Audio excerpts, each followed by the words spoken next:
හරි කියන්නකෝ දැන් හොඳින් ඉන්නවද කොහොමද මේ දවස්වල සැප සනීප? හොඳින් ඉන්න. හොඳින් ඉන්න. හොඳින් ඉන්නවා. හරි ලස්සනයිනේ ඔයාගේ ඇස් දෙක ඔයාගේ ඇහි බැමි ඔයාගේ හිනාව කතා කරද්දී හරි ලස්සනට ඒව රියැක්ට් කරනවනේ.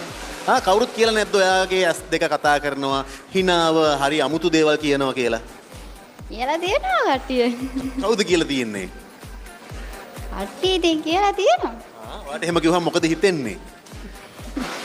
එහෙම හිතෙන්නේ නැහැ. විශේෂ දෙයක් හිතෙන්නේ නැහැ. හරි. ආඩම්බර හිතෙනවා. ආඩම්බරයි. හැබැයි ගොඩක් ආඩම්බර වෙන්න එපා. ගෑන් ළමයෙක්ට චුට්ටක් ආඩම්බර වුණාම තමයි හරි ලස්සන. කියන්නකෝ පුංචි කාලේ කොහොමද හැදුනේ කාත් එක්කද හැදුනේ? මම පුංචි කාලේ හැදුනේ මයි කිරියම්මයි කිරියත්තයි එක්ක. ආච්චි සීයයි එක මං කියන්නේ ආච්චි සීයයි කියලා.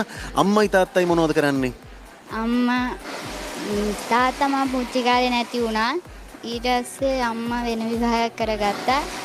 ඊට පස්සේ මාව එක්කාව කිරියම්මයි කිරියත්තයි පුංචි කාලේ ඉඳන්ම ඉතින් හිටියේ කිරියම්මයි කිරියත්තයි කියලා තමයි.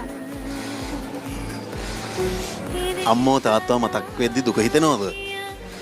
ඕ ටිකක් දුක හිතෙනවා ඉතින්. ඒ වුණත් කිරියම්මයි කිරියත්තයි ඒ දුක නැති කරනවා ඒ දෙන්න කොහොමත්. ඒ දෙන්න ඒ දුක දැනෙන්න මට ඉඩ දුන්නේ නැහැ.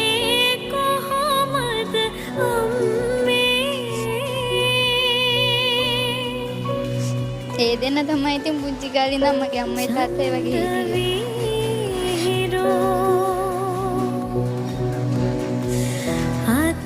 අම්මව දකින්න ආසයිද?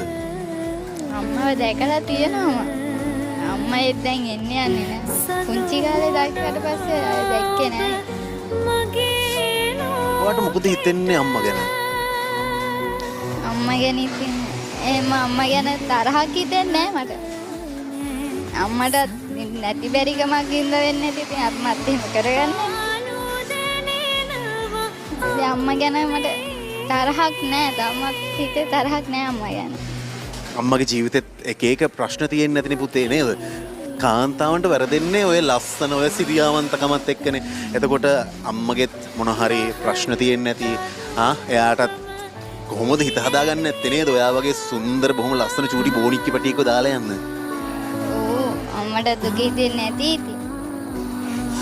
කවදා හරි අම්මා අසරණ වෙලා දුව ගාවට ආවොත් මම බලාගන්න. මට පුළුවන් විදියට මම යාව බලාගන්න.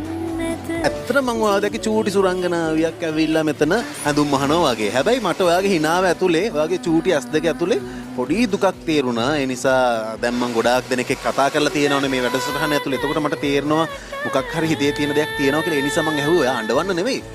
හරිද? ඔය විදිහට hina වෙලාම ඉන්න ඕනේ. හරිද? ඔයාට ගොඩාක් ලස්සන අනාගතයක් තියෙනවා. හරිද? ඔයාගේ මූණේ ඒ වාසනාව ඒ අනාගතේ ලියවිලා තියෙනවා කියලා මට හිතෙනවා පෞද්ගලිකව. ඔයාගේ ජීවිතේ සාර්ථක වෙන්න කියලා අපි හැමෝම ප්‍රාර්ථනා කරමු.